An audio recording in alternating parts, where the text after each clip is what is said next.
I drove from Charleston to Columbus with my heart pounding like a bell inside my chest. In the passenger seat, covered with a wool blanket, rested the wooden chest that had belonged to my grandfather. Inside, it held maps and mementos that for years had been the invisible thread binding our family together. As I traveled along the interstate, I thought about Everett's face when he saw them, how his eyes would light up like when he was a child.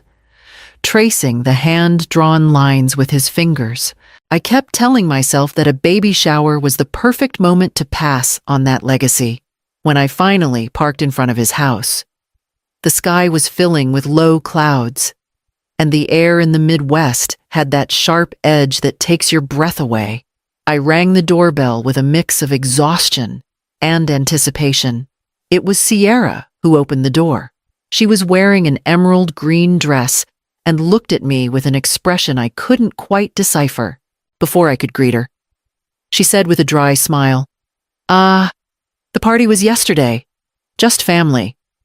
I felt my legs go weak, with a lump in my throat. I asked what she meant, but she just shrugged. Then, as if to drive the point home, she turned her head slightly toward the living room. Through the crack, I could see an older woman sitting at the head of the table, surrounded by glasses and plates still uncleared. Sierra followed my gaze and added, with cutting casualness, "My real mother." She didn't say anything else. She stood in the doorway, blocking the way, and I understood she wasn't going to let me in. From inside came laughter and the clinking of toasts. My hands gripped the box as if it were holding me up.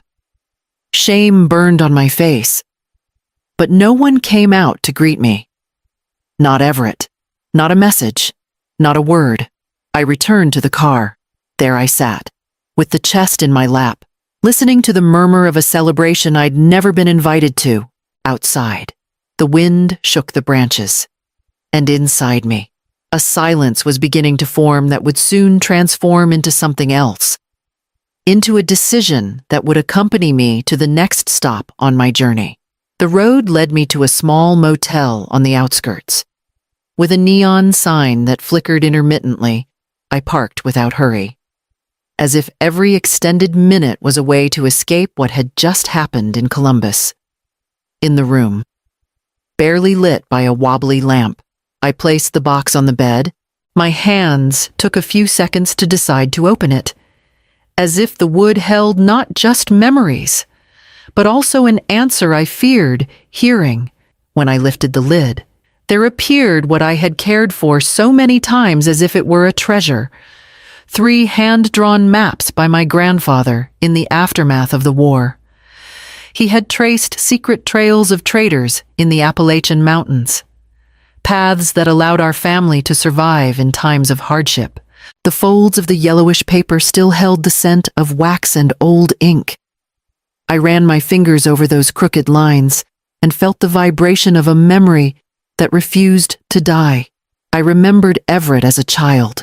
He would sit on my lap and ask me again and again to tell him the same stories where the river forked, where his great-grandfather had set up camp, where the cotton fields grew before the war.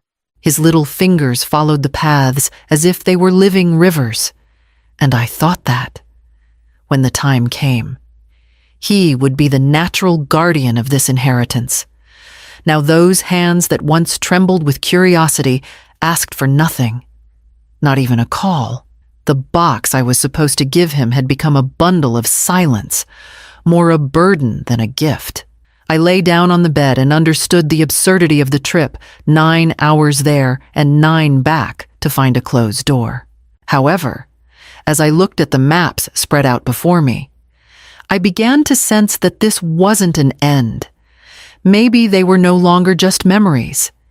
Maybe those papers were something more, pieces of power, capable of changing what had until then seemed unchangeable. The return to Atlanta was heavier than the drive up. It wasn't the hours on the road or the fatigue built up in my back, but the certainty that something had broken beyond repair. When I got home, I left the box of maps on the sideboard and forced myself to make a coffee. as if the ritual could bring back some normalcy. But the silence enveloped me with an unbearable density. I opened the old cabinet where I kept the photo albums. I searched through yellowed pages until I found a recent image, taken at the New York Botanical Garden. In it were Everett, Sierra, and me, smiling under a magnolia tree. I remembered that day perfectly. A mild sun, a leisurely walk, the naive illusion of believing there was still room for me in their new life. However, as I looked at the photo calmly, the air caught in my throat. The image had been cut with precision. The half where my body appeared had vanished, as if I'd never been there. Everett and Sierra remained intact, embracing, smiling, while I'd been erased from the frame with a cruel, premeditated snip. It wasn't an oversight, not a bad cut. It was a silent declaration, the confirmation that my absence wasn't accidental, but a chosen act. I felt a stab of anger, but also a deeper chill, the one of understanding that to my own son. I was now dispensable. Everett's silence was more deafening than any shout. There were no insults, no direct reproaches, just that calculated void, that slow erasure that hurt more than any words. I put the photo back in the same place, but it was no longer a memory. It had become evidence, proof that the past I was trying to preserve existed only in my hands. I closed the album firmly and looked back at the box of maps, aware that sooner or later I'd have to open it again to discover what role they would play in what was to come. A week later, the mail carrier left a white envelope with gold lettering in my mailbox. When I opened it, I discovered the invitation to Everett and Sierra's wedding in Charleston. I read slowly, as if my eyes needed to confirm it. Ceremony only, no reception. It was an elegant way of telling me there would be no seat for me at the table, that my presence was only allowed on the periphery. Under the solemnity of a rite where I now arrived as a stranger, I sat in the kitchen with the paper between my fingers, feeling a humiliation that, surprisingly, brought with it a new clarity. That polished, measured gesture left me bare before a truth I'd been denying for a long time. I was no longer part of their life. Except when my silence suited them. I decided then to open the drawer where I kept documents and letters. The order of the folders contrasted with the disorder inside me.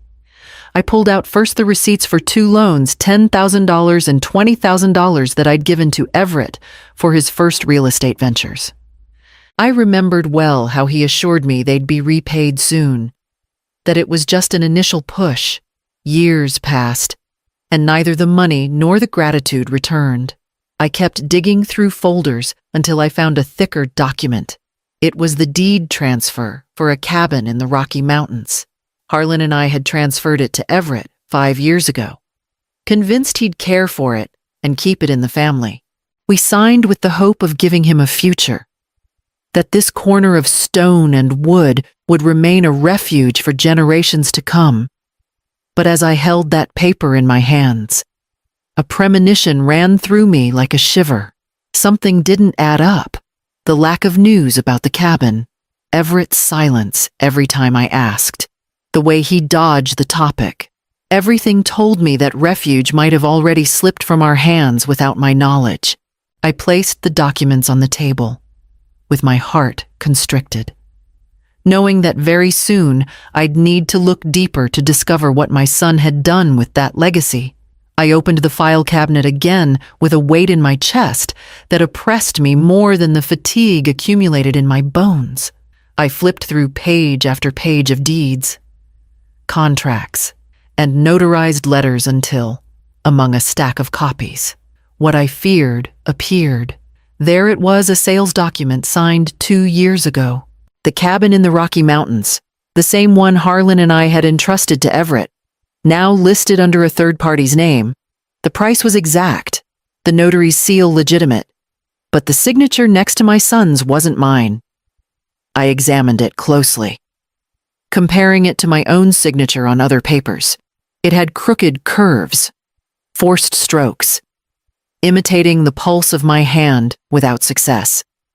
In that instant, I recognized the magnitude of the betrayal.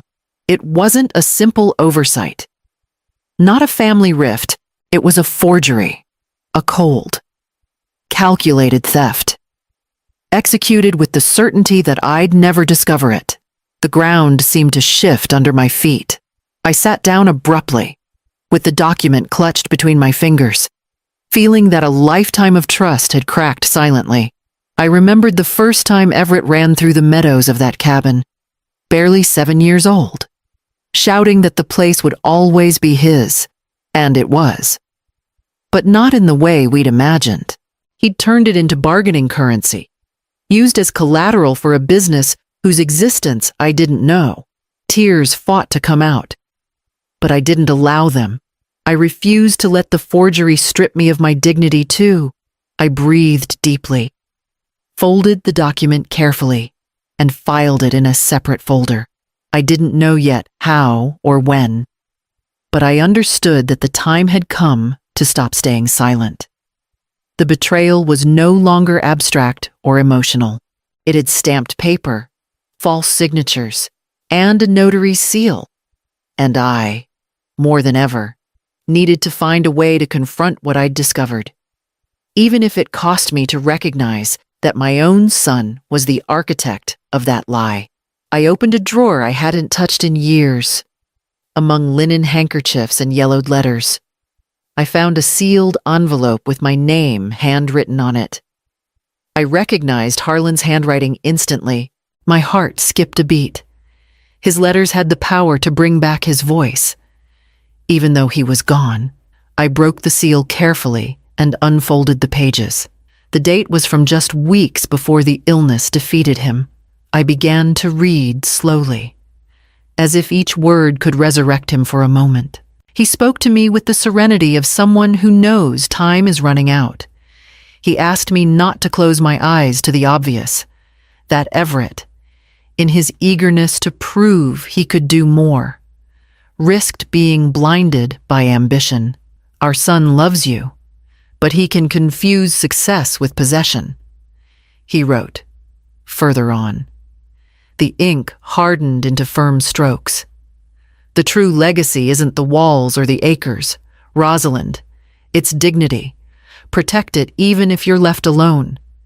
Even if they accuse you of being selfish, what we built together is worth more than any signature on paper. As I read that sentence, the tears I'd held back earlier flowed without permission. It wasn't a cry of defeat, but of recognition. Harlan was speaking from the past to sustain me in the present. He'd seen what I refused to accept and left me a compass for when I got lost. I folded the letter and leaned it against the folder where I kept the proof of the forgery. I felt I was no longer alone in this fight. His hand still guided mine. His voice urged me to resist and not surrender what little remained intact. That letter wasn't just consolation. It was a moral map. If my grandfather's maps traced mountain paths, this one traced the trail to cross the storm ahead. I inhaled deeply, stored the envelope with the documents, and promised myself I wouldn't stop. The next day, I'd seek someone capable of turning my indignation into a real strategy. The next morning, I took a train to Denver with the folder of documents held tightly against my chest.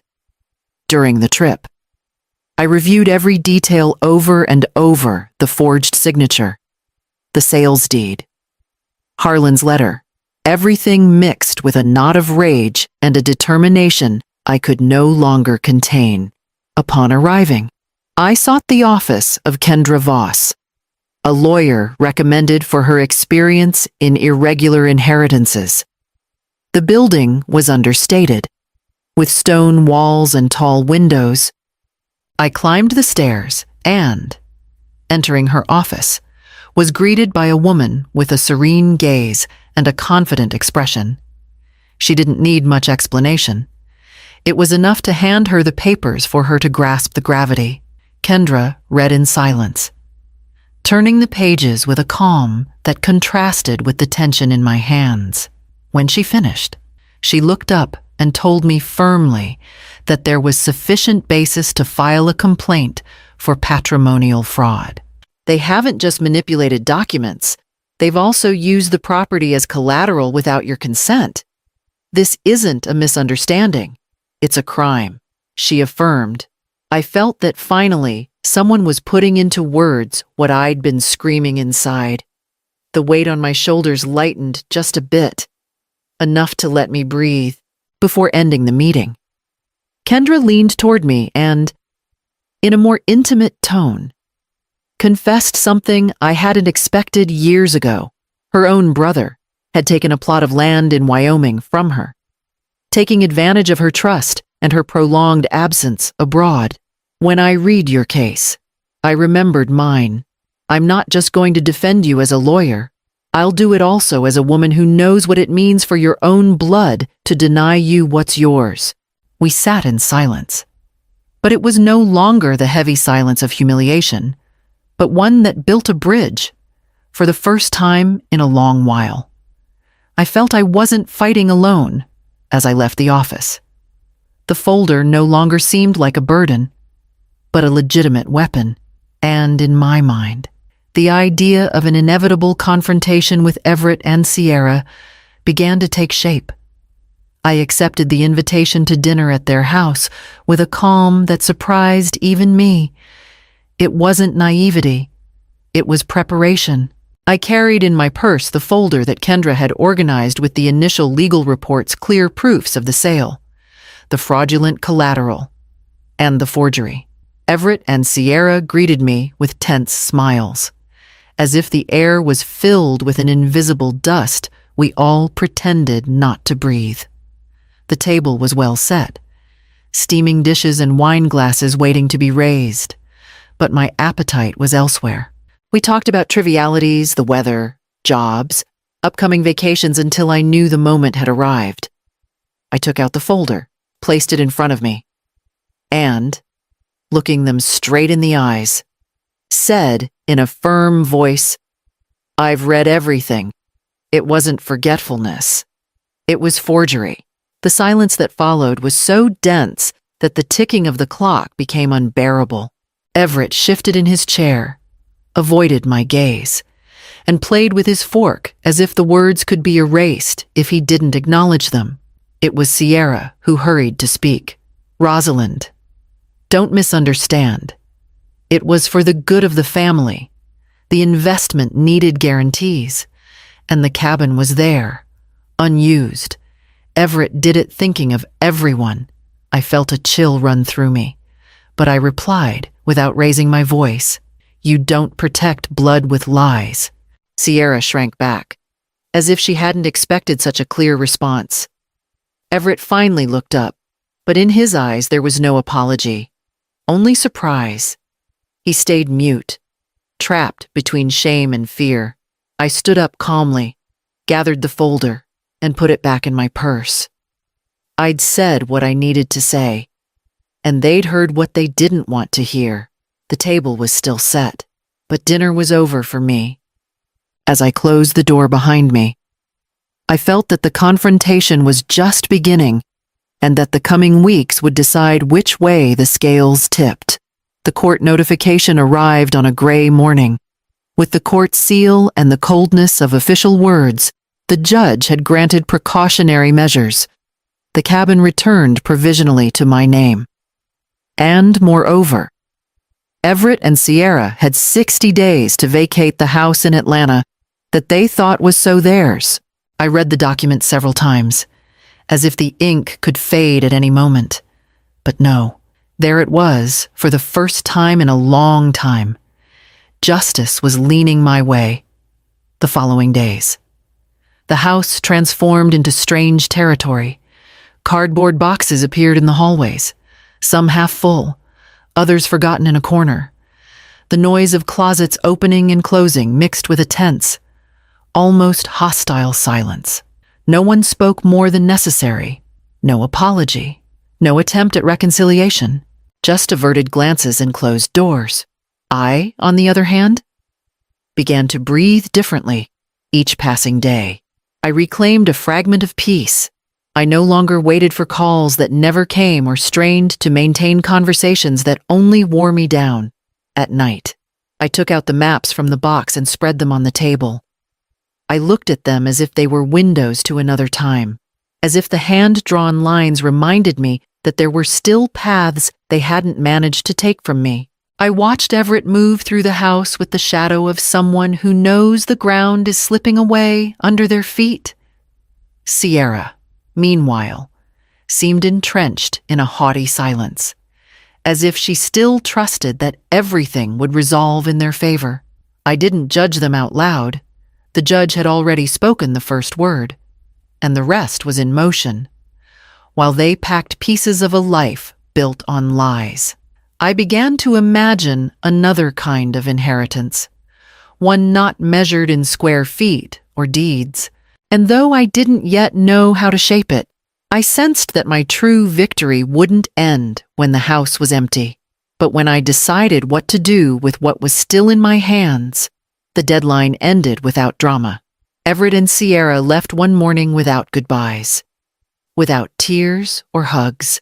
I watched them close the door with a firm thud, and for the first time in months, the house fell silent. It wasn't a painful void, but a clean calm, as if the walls could finally breathe with me. A few days later, I traveled alone to the cabin. The road through the mountains reminded me of summers with Harlan, when we dreamed of leaving our son a refuge that spoke of roots and continuity. Upon arriving, I lit the fireplace and spread the maps on the wooden table. The lines drawn by my grandfather seemed alive under the firelight, witnesses to a legacy that had resisted betrayal and time. I didn't want to store them away again. That night, I decided to donate them to the Colorado Historical Society, with a clear condition that they be used to train older women in workshops on oral history and heritage. I didn't want the maps to remain mute in a drawer, but to transform into new voices, into paths that others could travel. With Kendra's help, I set up the Liberated Legacies Association, a space dedicated to protecting widows and older mothers from patrimonial abuses. It was slow work, step by step, but each meeting and each shared story confirmed that I wasn't alone. There were many like me, erased in silence, who deserved to reclaim their name and place. A year later, at the inauguration of the first map exhibition, a young student approached me with a notebook in hand. She looked at me shyly and said, "Thanks to you. I know that stories don't get erased, they just change hands." I smiled with a serenity that no longer wavered. I hadn't lost a son, I'd gained an army of symbolic heirs.